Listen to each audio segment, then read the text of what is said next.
Bonjour à tous, heureux de vous retrouver aujourd'hui. J'aimerais vous apporter cette notion essentielle d'avoir les bonnes croyances. Souvent, j'ai cru, et je l'ai même partagé même en tant que prédicateur, que nos choix étaient des causes qui avaient des conséquences et que finalement nous étions la conséquence des choix que nous avions faits par le passé.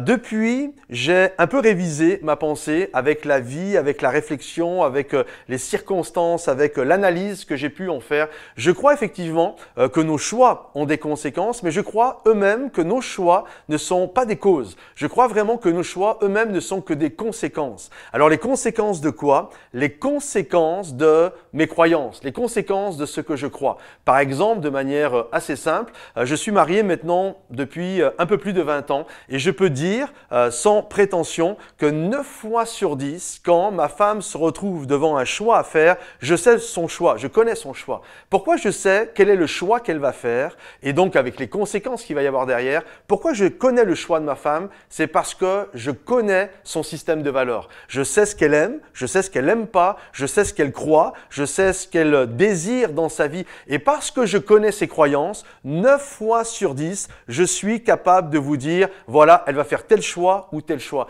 Et ça, c'est la preuve, quelque part, que nos choix ne sont pas des causes. Nos choix sont des conséquences de quelque chose qui est encore plus grand. Nos choix ne sont que la conséquence de notre système de croyances. Alors, la vraie question que nous devons nous poser jour après jour, c'est qu'est-ce que je crois? Est-ce que je crois que je mérite le bonheur? Est-ce que je crois que Dieu marche à mes côtés? Est-ce que je crois que Dieu veut le meilleur pour ma vie? Ou est-ce que je crois l'inverse? Est-ce que je crois que Dieu n'est pas avec moi? Est-ce que je crois que je suis une mauvaise personne? Est-ce que je crois ce que Dieu dit de moi? Ou est-ce que je crois finalement ce que les gens pensent de moi? Comprenez-vous? Parce que ce que vous croyez dans la vie, vous allez finir par le manifester avec des choix qui vont vous amener soit dans une situation ou soit dans une autre situation.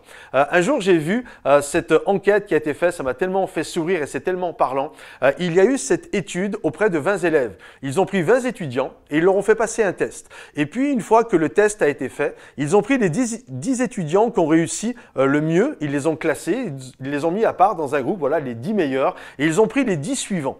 Et ils ont fait croire aux 10 meilleurs que finalement, ils avaient eu la 11e jusqu'à la 20e place, que c'était les 10 moins bons. Et ils ont fait croire aux 10 moins bons qu'ils étaient les 10 meilleurs. Mais ils ont poussé encore plus loin l'expérience. Ils ont même fait croire la même chose au professeur. Ils ont dit au professeur, voilà, ce sont les 10 meilleurs, alors que ce n'étaient pas les 10 meilleurs. Et voici les 10 moins bons, alors que ce n'étaient pas les moins bons. Et ils ont laissé passer un trimestre. À votre avis, qu'est-ce qui s'est passé à la finalité?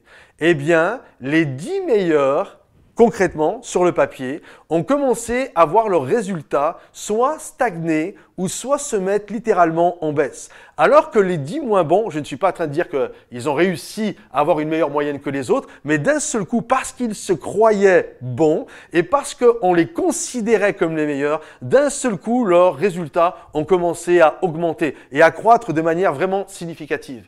Il y a cette réalité, ce que je crois, je vais finir par le manifester. Nous ne sommes pas la conséquence de nos choix, nous sommes la conséquence de ce que nous croyons. Le livre des Proverbes est clair, le Proverbe 23:7, nous sommes tels les pensées de notre âme. Ce que je pense, c'est ce que je suis. Et il y a cette notion, il y a une puissance dans une croyance. Moi, je me souviens, un jour, je me suis mis à me lever en pleine nuit parce qu'on m'avait raconté l'histoire d'une maison hantée. Puis la maison où j'habitais était une vieille maison qui avait plus de 200 ans. Et lorsque j'étais en train de dormir, à un moment donné, j'étais réveillé par un bruit. Et là, je me souviens, pendant plusieurs nuits, ça me réveillait, ça me stressait. Je chassais tous les démons de la terre qu'il pouvait y avoir. Dans ma maison, je me suis dit, il y a dû avoir de la sorcellerie, toutes sortes de choses qui ont dû prendre place. Et puis un jour, mon épouse est rentrée des courses et puis de ses sacs, elle a sorti une petite tapette à souris. Elle m'a dit, chérie, tu devrais essayer ça. Et je dis, pour qui tu me prends? Je suis un homme de Dieu. Et puis finalement, alors que j'étais en train de dormir, la petite tapette avait été mise dans le salon. J'étais en train de dormir et là d'un seul coup, j'ai entendu, comme d'habitude, un grincement, des bruits qui se déplaçaient. Et puis là, j'ai entendu paf! Et là, ça m'a vraiment surpris et j'ai été voir, je me suis réveillé et là, j'ai vu que c'était une toute petite souris champêtre de 3 cm. Comprenez-vous la puissance d'une croyance qui s'immisce en nous? Elle est capable, même à un gars de 80 kg qui a fait une licence en théologie, de le pousser à faire des choix. Donc, la bonne question, c'est qu'est-ce que tu crois?